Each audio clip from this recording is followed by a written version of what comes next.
What's up, guys? Welcome to the Sisterpreneur Podcast, where we discuss all things women, women's health, and business. And I am your curator and host, Sharita. Today, guys, this is a very, very special episode.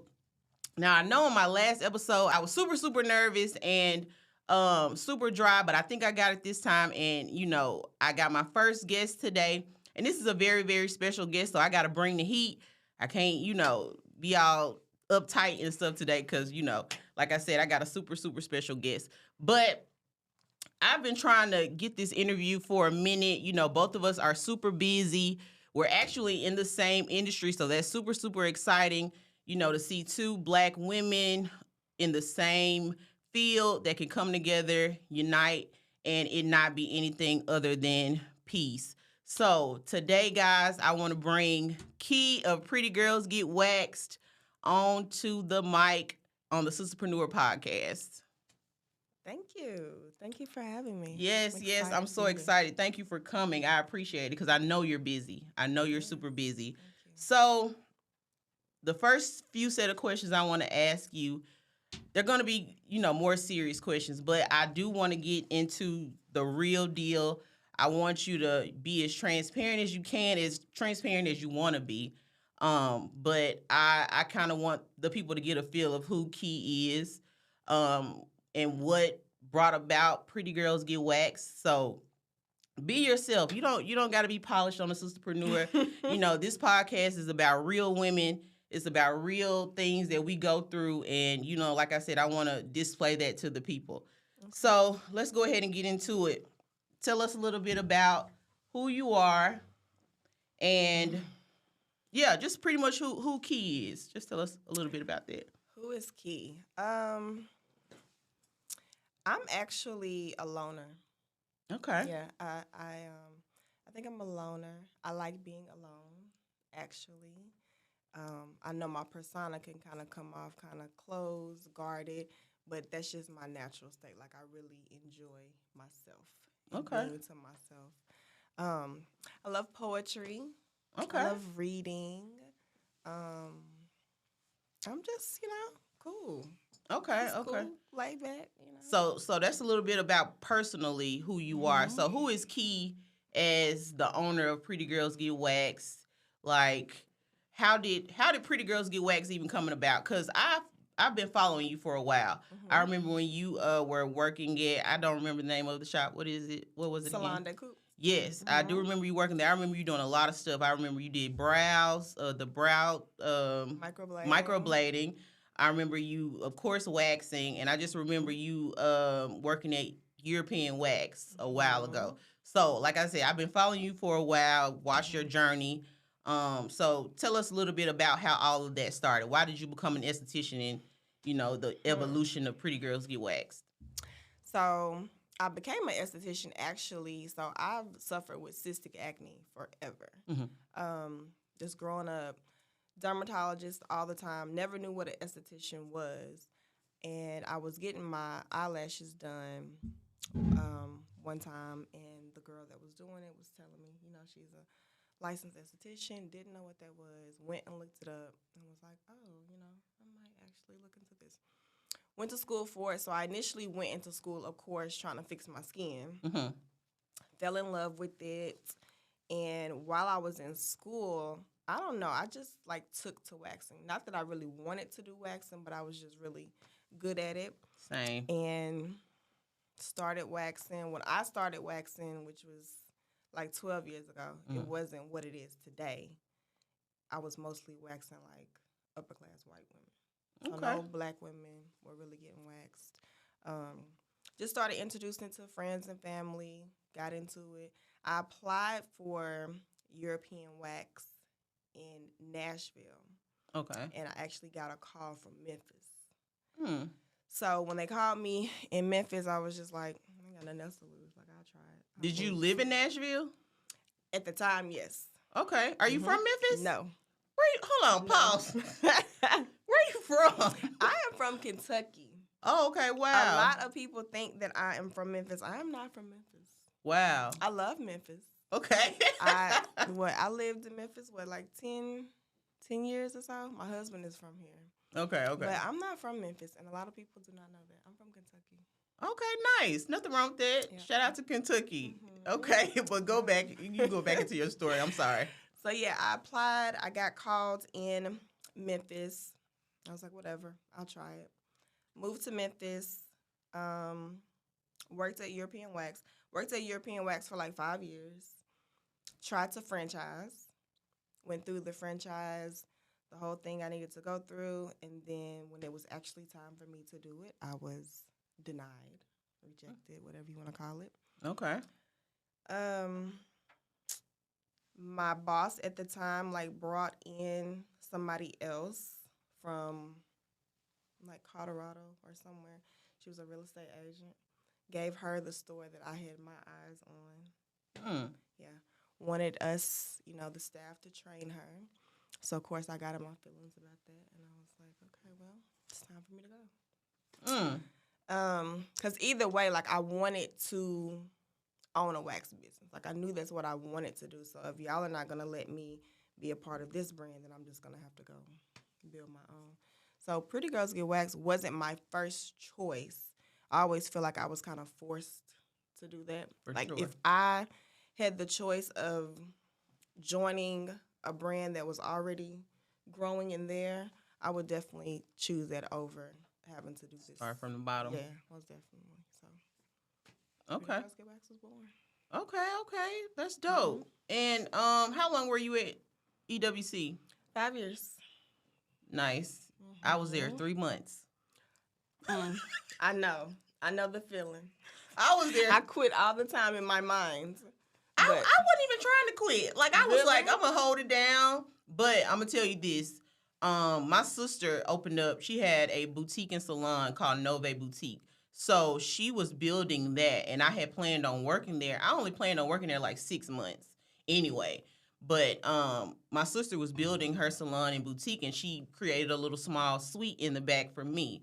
So my plan was to just work there until, she completed that and I was going to transition. But, girl, all I know is the manager came in the back with a folder in her hand. She was like, so let's discuss something. And I was like, what's going on, But it's all good. Once it happened, it kind of built a little mini beast in me. And I was like, you know what? I got to grind because I had one son at the time, and I was just like, they fired me right at the time. I was taking him to Disney World. I'll never forget that. I took him to Disney World in October. This is October 2017 or something like that. And I was like, I got to take my whole last check. And you know what I'm saying? Spending up to take him to Disneyland, whichever one it was in Florida. But I was like, that was messed up. But it's all good. I feel like I got really good training at EWC. Yeah. I couldn't wax. I tried to wax before that because I worked at a little small lash bar before I worked at EWC, and I didn't know how to wax. I was tearing people up left and right, thinking I knew how to use hard wax, and I had no idea how to use it until I started working for them. So I'm thankful for the experience, but it kind of lit a fire inside of me, and I was like, you know what? I got something for them, and that's kind of where I got the idea to create my own. But I'm not gonna lie, you inspired me to open up my own waxing studio. Okay. I knew it was in the back of my mind, but I didn't have the mental capacity to think I could actually do it. And I'm not gonna lie, watching you, I was like, dang, I've watched her literally build her brand from the ground up, so I know it's possible. Right. Not necessarily saying that I see what you're doing, I want to copy you, or you know what I'm saying? No, I was just literally inspired. I'm like, dang, I know Key to be a sweet girl. She gonna grind, she gonna get her money. And I'm like, I'm pretty much the same way, so I know it's possible. Right. You know what I'm saying? Yep. So I do want to let you know that, and I want to thank you for, paving the way. You pretty much paved the way for us in the city right here in Memphis to understand that we have the capabilities to do great things and open up big businesses or corporations and things like that. So I think that's pretty dope. So let me see. What has being an employer been like for you? Because you have a team. You have 2 locations in Memphis and in Atlanta. So how is that running? That's a lot. I can say that for you. I already know it's a lot. It's a lot running one business. You're in Atlanta and in Memphis running two. So let's give us a little insight on how that's been for you. Have you ever been to hell? No, but it's hot. Okay. It's very hot. It's very interesting. It's not easy at all. When you're like solo, like when I was by myself, even working in salon de coupe, I feel like that was a lot easier because I can manage myself. I know what I'm gonna do. I'm gonna go to work whether I feel like it or not. I'm gonna give 100%. I'm gonna do what I need to do.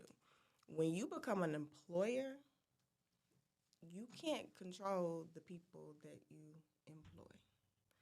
So when it's just you, your problems are your problems. When you become an employer, every single person on your team, every problem they have becomes your problem. Absolutely. So it's a lot harder to juggle. You're still a human being yourself. You have to eat a lot of, can I cuss? You gotta eat a lot of shit. You gotta eat a lot. You have to just swallow a lot of shit. You just do because you put yourself in that position. So being an employer, it's taught me a lot, of course, but I tell people all the time, like, what kind of boss do you want to be? You want to be the boss of yourself, or you want to be the big boss?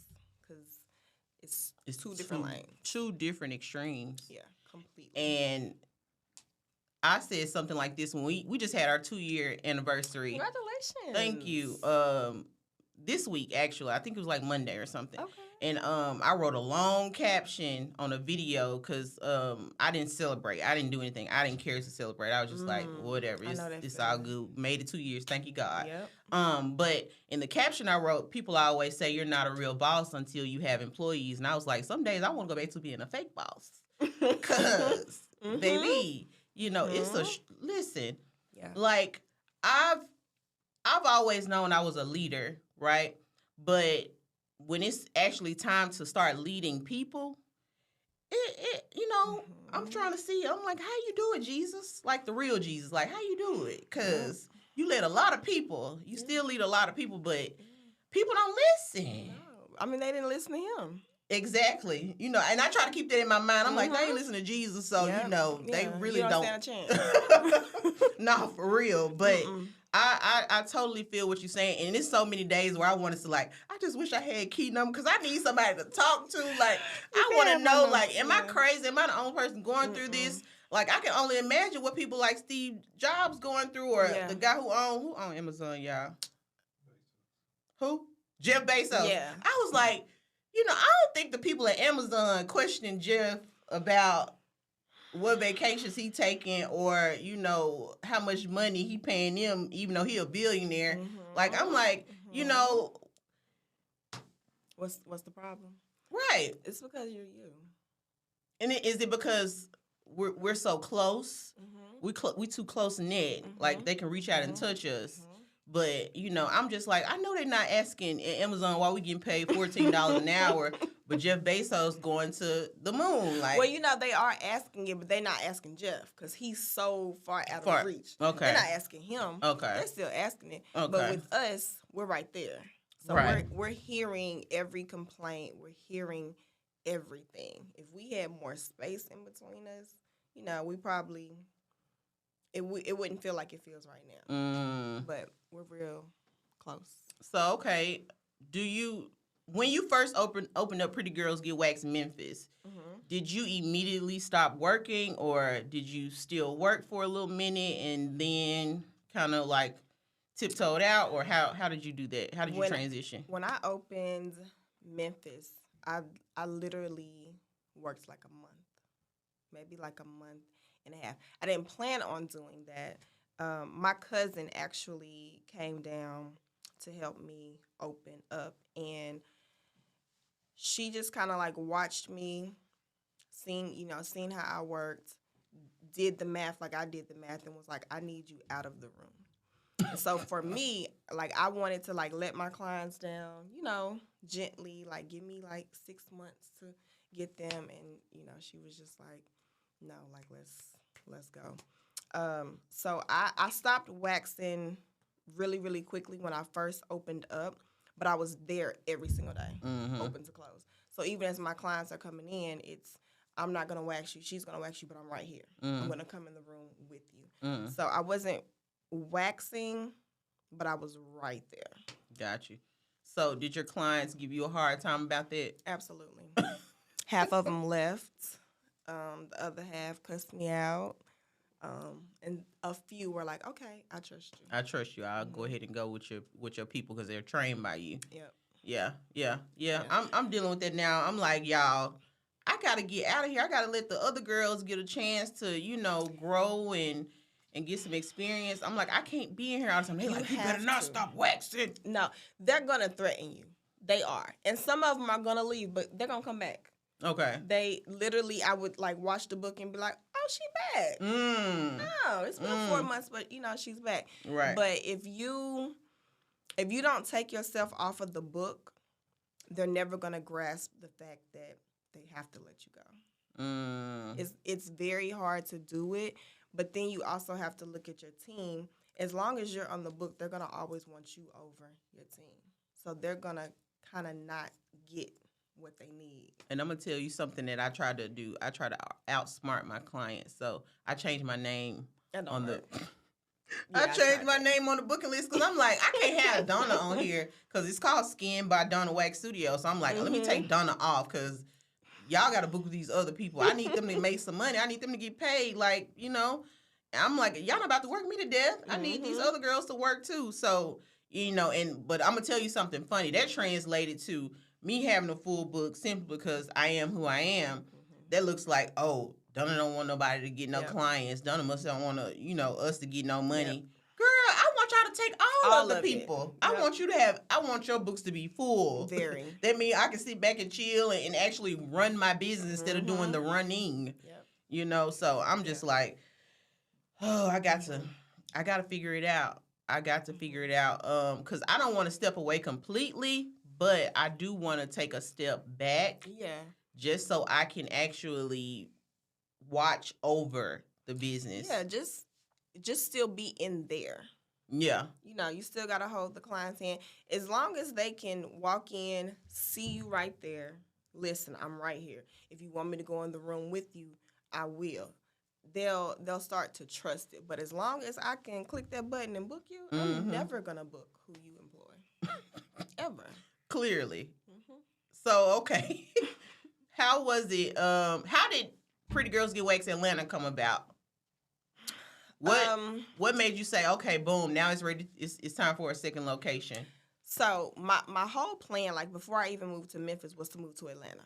Okay. Right. So the pit stop was in Memphis, and when I got here, I met my husband like 2 or 3 months after I moved here. Ooh, period. And when I met him, I was like, we can't really, be serious. I'm about to move to Atlanta. And he was like, girl, Memphis just pimped his way right on in there. Right. So I didn't move to Atlanta, but the whole time I'm still like, I want to live in Atlanta. So I always wanted to live in Atlanta. And Memphis was doing really, really, really well. They were doing well, I felt like, without me. So I was like, okay, I think I'm comfortable enough. Like, we can, move here. If I'm going to move to Atlanta, I might as well go ahead and do a store here as well. So we did Atlanta. Okay. Now, in Atlanta, are you going to use that same method with like working maybe a month and then branching out? Or are you full-fledged in uniform, waxing cats? Like, what's Atlanta like? I am whatever they need me to be. So if I have to regrout the floor, I'm doing that.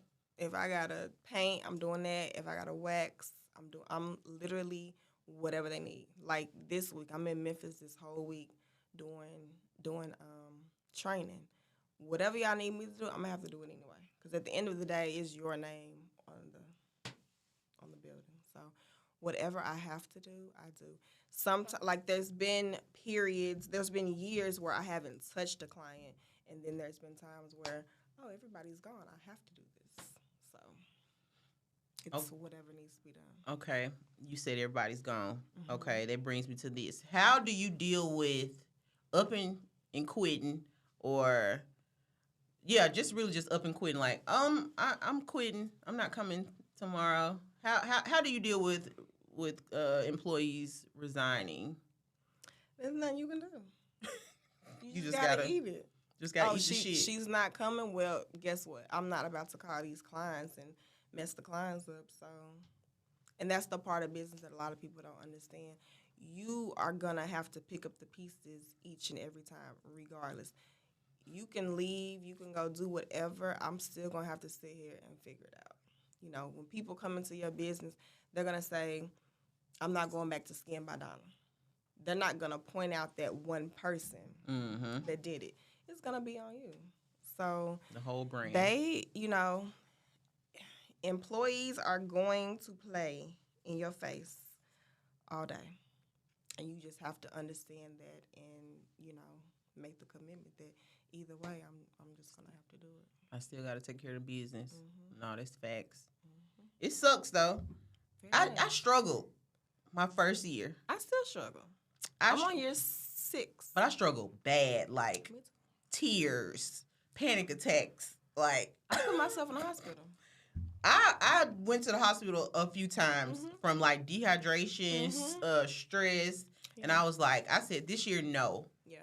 No, I put my foot down because my mother passed away from a heart attack. So I'm like, y'all not about to stress me out to death. Yeah. So now when employees quit, I'm like, okay, I don't ask why. I don't, the conversation is very minimal. It's like, okay, thank you for your time. If it's via email, because sometimes they'll text. I'm going to send you a nice text back. Thank you so much. I wish you the best, and I keep it moving. But I used to take it hard. I used to take it to heart. I take it very personally. My first few, baby, I'm ready to fight. Because what do you mean? Ready to fight. Yeah. As good as I've been to you, I'm ready to fight. Because why you play with me like that? Yeah. I've had the police come up. I've had some things. Yeah. I'm sorry. I'm going to apologize on their behalf because people don't, becoming an employer, I feel like people don't understand the difference. Like, or they don't care what an employer goes through. Really. And you know what? I can take the blame. I'll take accountability and say with jobs I've had in the past, I didn't care either. Exactly. I used to be that same. I feel like I'm getting my karma back. Oh. Those times where I worked jobs and I was insubordinate, I was late, I was like, you getting all that back. Now, I didn't work many jobs now. I didn't work a lot. This is probably my first real job. But the few jobs I did have, I remember being late often. I remember, like, my boss telling me to do something. I'm like, I'm about to do that, or just being an ass, and I'm like, man, you getting it back. And this position has taught me so much about myself that I need to get in check because you are the foundation to what your employees will be like. So I'm like, I have to check myself so much. I can't be the Donna or the Sharita that I used to be when I was younger. I can't snap when somebody makes me mad. And that's been the biggest struggle for me. Because I'm a go ahead and say how I feel type of person. I've never been the quiet person to, be slow to respond. I'm quick to respond, and it's not pretty. So I've learned to, like, really just take time and think about it. So I'm just like, I know it has to be really frustrating to deal with as much as you deal with owning both of those businesses and having a larger team like that, because I'm still in my one little building, and right now I only have 3 employees because I simmered it down. I was like, I can't deal with 8 people right now. Oh, yeah. It's too much. It's too much, and it's only just me. So I have to like you said, I have to eat that shit. I've had as many as 22. Yeah. Jesus. And don't let them get in cahoots. Oh, I've had them do strikes. What y'all striking? A strike? What y'all striking again? Like, literally, whole staff, we're not coming in. I had like five of my good, like my starting five, quit on my birthday. Oh, that starting group that hit the worst. They hit Sent the me hardest. the message on my birthday. I'm out, and I'm way in. Where am I at? California. Trying to enjoy your birthday. Yeah. Oh, something like that happened to me. I wanted to take. I had worked 100 and some days straight, no days off. Mm-hmm. I was working Monday to Sunday. My first little few months being open, I remember pretty clearly. It was 106 days straight, no days off. Now I got kids now, mind you, and I was like, I need 2 weeks off. I just need 2 weeks to step back, and I wasn't really gonna take off. I just wanted to be able to see, like, look at my numbers, look at the back office stuff, just see what's going on. That first day, I was finna go home and take a nap. I get a text. I ain't coming back. I quit. Simply because I said, make sure you're on time today. Yep. I was like, you quit. And girl, I went into a straight panic attack. My sister had to come to the house and check on me, like, do you need to go to the hospital? Because I was like distraught. I'm like, I just needed a little time to myself. I just needed a little peace, like, to not worry about work. And the moment you took that moment from me, and You're I was not granted that. Pissed. Oh, you don't get look. I put this in my caption too. I said you don't get grace as a boss. You don't get to slack. You don't get to be emotional. You can't have emotions. You gotta be a robot. Yep. Emotions? What's that? You can't get mad at nobody. You can't get an attitude. You're the worst person in the world. You get an attitude. Yep. Like you just gotta deal with what they give you, and I don't think that's fair. I don't think that's fair, and I feel like sometimes. Now, I will do this. I'll break it down to an employee like, look, this is what I'm dealing with. And I did it one day, and they was like... See, I just, like, literally, a few days ago, just got to the point where I would be like, this is what's on my plate. Mm-hmm. You know, like, I deal with a lot of shit. I eat a lot of stuff for y'all, but I don't give it. I don't put it on y'all. You know, when I come to work, I'm here for work. Whatever I got going on, that has nothing to do with y'all, so I don't put that on y'all. Mm-hmm. But y'all put all of y'all stuff on me, you know. But that's why I say, like, when you put yourself in that position as the leader, you're going to take all the hits. And that's why with people, I'm like, you know, being in business, having a business, it looks nice. It's nice. However, you have to be able to take on what comes with that. It's not just this. Mm-hmm. Like, you get the good and you get the bad, and it's all on you. I've never apologized so much in my life. Like, I'm apologizing for y'all all the time, and to y'all. Mm-hmm. You know, because, like you said, I think back to places that I've worked. I've always been just a great worker. I have. Like, every position that I've had, they've always wanted to move me up. Now, however, I'm so good at my job, I'm not the best listener. Mm. You know, I probably am coming in late and all these things because I'm not, like, what you gonna do? Right, I'm the best. You know, I got fired from European Wax, and my manager fired me, and then the owner turned back around and rehired me once she pulled the stats and was like, oh, no. Mm-hmm. Not with these numbers. She's coming back, you know. Wow. Yeah, so I know my worth, but when I'm looking at, you know, different people on my team, I'm like, okay, you're going to have to eat some of this because that's the type of stuff you used to do. Mm-hmm. You know? So now you have to, I see things from both sides. Like, yes, I am the boss. Yes, I am the owner, but I'm also a worker. Mm-hmm. So even when my team is complaining about things, I understand where y'all coming from. Mm-hmm. I understand you feel overworked. I understand you feel unappreciated. I understand you feel like you're not making enough money. I understand all of these things because I, too, have felt that as well. Right. But when you get on the other side of it, you're going to understand that what you're feeling is not real. It's not. And they'll never understand until they're in that position. Yeah. And you'll die trying to get them to understand it. Yeah, because they don't want to hear it. Mm-mm. They don't want to hear it at all. So, okay, is that what brought upon this series of posts you've been doing of reels on Instagram, kind of giving us insight on how or why you would want to expand and, own a waxing business? Mm-hmm.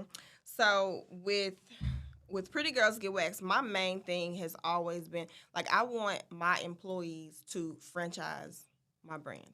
I want them to have stores everywhere. And we're 6 years in, and I still have not found somebody to franchise. So I look at it like with European Wax, that's what I wanted to do with them, and they didn't grant me that. Mm-hmm. I've been working here 5 years. Tell me I don't know my job. Tell me I'm not qualified when you bring in somebody who knows nothing about the industry. So with Pretty Girls Get Waxed, I'm training you all to get your own store. But while I'm training you to get your own store, you don't like the training. Mm. You don't like the rules. You don't like all of these things. So we're having a hard time getting there because they want it now. People today wouldn't dare work for you for 5 years. Mm-mm. They feel like they're wasting their time. Mm-hmm. But you're not going to be able to do it. Nobody that has left my establishment, no shade, has come close to doing anything close to what I'm doing. Yeah. I'm next door to the same people that fired me. I'm next door to them. Wow. Next door. Oh, now, in Memphis. Yeah. Yeah. Yes. I saw that. It's right next door to European Wax. And we've been there 6 years. Congratulations. Thank you. But y'all, you can leave and you can open a suite and everything is fine with that. But I'm trying to put you on a completely different level. I just need for you to listen, follow the blueprint, and you can have it. This boss mentality, title that you want, you can have it. I want to give it to you. Yeah, for like sure. I'm fighting to give it to you, but they don't want it from somebody that looks like them. I understand that. Mm-hmm. I'm starting to see that because I don't feel like the others don't get as much flack as we do. And that's crazy to me. Subconsciously, we as Black people respect other races more than we do our own. That sucks. The exact same, the same pay that I give people, they complain about, but they will go next door to a white establishment and they will accept that pay and smile about it. Mm-hmm. But over here with me, I'm not paying enough. I'm this, I'm that. I'm paying the same thing that a Fortune 500 company is paying. Mm-hmm. And if you really think about it, what makes you think my little bitty business can afford to pay you what a Fortune 500 company is paying? So am I underpaying you or are they underpaying you? But they're not going to see it like that because when they look at me, they see themselves. Wow. So, okay, how are you juggling all of this with being a mom and a wife? Because that's a lot. It's a lot. It's a lot. So, I've been in therapy. This position shit put you in therapy. Has drove me to therapy. I'm not laughing at you. I'm laughing because I haven't been to therapy in a minute. I need to go back. Go ahead. Yeah. Therapy. Prayer, of course, God. My husband, I have to say, like, I have an amazing husband. I really do. Shout out to when him. I met my husband, he already owned a business. He's a barber by trade. So he already, like, understands that lane, all of that. So when we sat down and came up with this plan, like, listen, this is what we're going to do. He's the one that actually pushed me. Like, after European Wax was like, no, he was like, all right, you just going to have to do it yourself. Yeah. Like, you're going to do it. The salon that I was working out of, that's one of his family friends. Shantae. Okay, nice. Mm-hmm. So she allowed me to come in there. But he's very understanding. He helps a lot. Like you said, I'm a mom, so a lot of times I'm just not present for a lot of things. I'm not, but he understands that. The kids understand that. My daughter right now, she has a dance tomorrow, her first third grade dance. I'm not there. So he has to go pick out her outfit. We're like on FaceTime trying to get everything together. So he holds it down. That's beautiful. He does a lot of support. If I didn't have him, I don't know. Ooh. That's why I'm trying to find my husband. If you're watching this, come get me, baby. I need help. And that's another thing, too. I tell people, like, I know, it may look like I do it by myself. No, I definitely have somebody there. And it helps a lot. Absolutely. I can imagine. Yeah. Okay. So what's next for Key? Are you going to just keep expanding the brand? Are you, because you've been waxing how long? You've been an esthetician 12 years. Mm-hmm. So to help you understand my question more, I'm 7 years in and I'm feeling like I'm ready to do something else. Mm-hmm. But I'm that type of person though. I get bored easily and I'm like, okay, I'm about to go be an astronaut. So do you feel like you want to get into something else and just still, of course, keep your baby, but do you want to dibble and dabble into other things and, I go back and forth about this. It's like, as far as like my husband, he does like a lot of investing and like passive kind of things. I haven't done everything that I want to do with my brand yet. Like I'm still very much like I haven't done this, I haven't done that, and I'm still fighting for that. Yeah. You want to just keep expanding Pretty Girls Get Waxed. That's what's up. Yeah. Okay. But me, on the other hand, I'm like, okay, I want to be a real estate investor. I want to open up a school. I just, mind be racing at night and just thinking about all the different things I want to do. But I love what I do. And, I'm just so thankful to know you, first of all, and to see that we experience the same kind of struggles and it's relatable. And, I watch you do it with grace. And I feel like I be unraveling. I be ready to get on Facebook and say, fuck all my ex-employees. But that's the thing. I unravel like every day. Yeah. There's two people who, if they ever were to like write a tell-all, like, I'd be over. But that's the thing. Like, I know where I can direct it to. Mm-hmm. So I try my best not to, put it out the other way. But no, I unravel daily. Well, you make it look amazing. I do. You make it look amazing, man. Because I just be like, you know what? You see Key ain't on here acting no fool. Key is posting, getting her real views up, like, and I just be like, baby, fuck but this. My series that I've started, that's been a little bit of because that's even me speaking to the public more than I typically normally do. Mm-hmm. And I appreciate that. When I tell you them posts was hidden, I was like, damn, is she in my? Let me go look. See, she got a camera in here because I'm like, man, look. Yeah. Some days I'm just like, I need somebody to understand. And now my sister is an employer. Her and her husband, they own 901 Wings. So I call her a lot, but sometimes I feel like they can't really understand because they're not in the beauty industry.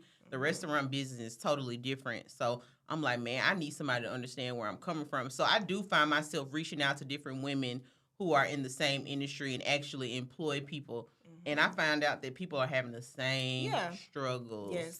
And I've been over here thinking I'm over here by myself, just like, what do I need to do, Lord? Help, please. Mm-hmm. But I think that's dope that you are being transparent on the internet and kind of giving people insight on what it's like. Because I know people probably ask you questions all the time, like, want to know how you do what you do. Yeah, I always get asked, people always are asking me to mentor them. And I've never really taken on that role because I'm like, I don't have the capacity to mentor. I'm trying to mentor the people that I'm paying. Mm-hmm. So I can't really even imagine like reaching out to somebody else when this is still all over the place, in a mess. And I realize that a lot of people really think that it's easy. It's not. I can honestly say I asked for this. I prayed for this. I wanted this, but I still didn't 100% know what I was asking God for. Mm-hmm. And now that it's here, I'm like, oh shit. Well, maybe what I meant was maybe I ain't mean. Yeah, like you mean I gotta what? I gotta hold my tongue. Like humble? I'm learning a lot. It's definitely it's making me a better person though. For sure, it is. It's definitely making me a better person. But you know those lessons come hard. But I'm learning myself a whole lot more. Self-control, just all of those things. So if nothing else, I'm like, okay, my business is building my character. Building the shit out of my character. It's building my character. Like it's a roller coaster. Because you get tested every day. Every day. I have to, and that's another reason that I kind of watch. I speak, text, email like it's gonna be read in court. I do, like every single. I'm like, nope, because I've just had a lot of stuff. I've had a lot of stuff, all kind of stuff. So I just let me just make sure I cross all of my T's because people are definitely waiting on you to make a mistake. Waiting. Why though? That's crazy to me. Why? Yeah. But it is what it is. So this is gonna be my last question. We're gonna wrap this thing on up. What are setting boundaries for you with like being the owner, the management? You know, what are setting boundaries between you and your employees with you being there every day? Because I think that it really takes an effect on you when you're with your employees every day. Like, so I've had a journey with boundaries. When I first opened Pretty Girls Get Waxed, like I said, I was there every day. I was a lot more vocal with them. They seen that part of me. They've heard me speak. They've seen that other side of me. And then I kind of realized that, you know, it kind of creates this, like, no, we're not friends. Mm-hmm. You know, no, you can't really do that. So then I was like, okay, I got to scale it back. I can't be that accessible. Mm-hmm. So then naturally I go into, like, who I really am. Like, you'll never speak to me. Like, I don't even really like talking. So I'm completely over here. You can't reach me. You can't, like, there's so many different measures to get to me. But then I saw that actually causes a problem, too. Mm-hmm.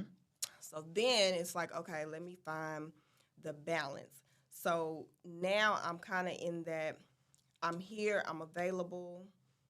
You know, we're here, but it's still there because you still got to do the things that I'm asking you to do. Mm-hmm. You know, as long as that check cashes every other Friday, I need you to do. I'm keeping my end of the bargain. I told you this is what I was going to pay you, and this is what I'm paying you, so I need for you to hold up that end of the bargain. I know we were laughing the other day. I know we was kikiing the other day. But I'm not laughing right now. You know, as far, you know, just not, we can't, like, go places together. Like, none of that. And see, none of that. That's where I fucked up. Oh, none of that. I am, like I was telling you before we started, I'm cool. Like, naturally, I'm just a cool person. I never meet a stranger. Mm-hmm. I don't meet a stranger. If I met you today, you're going to remember me. You're going to want to hang out with me the next time we see each other. Kind of personality. But in the business setting, I crossed it. And you cannot. When I tell you I had to learn the hard way, and it hurt me so bad when I lost my first group, because it was like. Those are your babies. That first group, you pour so much into them. So much. And when they start falling out, like, it's like a dagger each and every time. When I say, I'm talking about, like, yeah. That's how you gonna do me? Yeah. But all in all, you just the lady who cut the check. We're not cool like that. Even though I'm smiling in your face, I'm telling you all my problems, and I'm taking your advice. Yep. You know, we kikiing, we tripping, or whatever the case may be. You still just the because that's why I tell people when you start hiring your staff, you have to hire that middle person. Me and you are waxers at the very end of the day. We're entrepreneurs, but what we do is wax. I can wax all day long and be perfectly fine. Mm-hmm. But managing people, managing books, managing money, all of that, that's a different type of personality. Mm-hmm. That's not the waxer Donna. This is a completely different Donna. So that's why I tell people, like, you got to hire in that manager. You got to hire in that personnel that's going to be that person for you. When you're wearing all the hats, you're going to slip on something. Mm-hmm. As soon as you slip. Yeah, you got to have that manager. You need a manager. And the manager works for you and enforces everything. That's the person that knows who you really are. They hear how you really feel, all of that. And they're going to take that information and then they're going to distribute it out to the team in a way that the team can digest. Understand. Mm-hmm. But it's not you. You got to have that. Ooh. But you got to come out of the room to do that. You cannot manage your business and you in the room. You don't know what's going on. You have no idea what's going on while you in that room. And I'm trying to know what's going on and wax. Yeah. And it's not, it has not worked. Mm-hmm. And I'm just like, I can't, I'm so weak. It's like, I try to tell people, if I could describe my personality, I'm either really like, I'm like DMX, girl, or I'm like a little puppy. Mm-hmm. It's no in between. I have an issue with finding that happy medium, and it's costed me because it's like, you can't give them their because you'll scare somebody. Mm-hmm. Like you'll scare people off, and you won't have a staff. You won't have a staff. Yeah. But when you're nice, you know, you don't necessarily know how to say things. Like, I really want you to not be late because I'm gonna fire you if you're late again. But it's like, okay, please don't be late again. Mm-hmm. And I'm in my mind, I'm like, yeah, you got one more motherfucking time. But I have to say it like, okay, so so next time, just don't be late. But that's you need that person in the middle. Yeah. Yeah. So that manager, you telling her like, she got one more time, she gone. I don't care. Yeah. And then she can go out and be like, listen, this is what I need for you to do. You gotta have that one in between. And I've been working on it. I feel like finding management has been just as hard as finding waxers because it's like I'm very blessed. My cousin, she literally like she would be on the phone listening to me when I would wax. Like when I was at the salon, she would be in my ear. You know, I have my AirPods on, and she would like hear me. She like knew my whole script, everything. And I begged her for like 2 years to come down here and help me open. And she was just kind of like, whatever. And then finally, she came down. So, but she is that kind of person. She's warm and I'm cold. Mm-hmm. So, she helps me with, you can't say it like that. You can't, I'll do it. Mm-hmm. She's that person. If I didn't have her, I don't know. I don't know, because even at this point, we've tried to hire outside people to come in and manage. We've tried to promote people from within, and we're still missing the mark.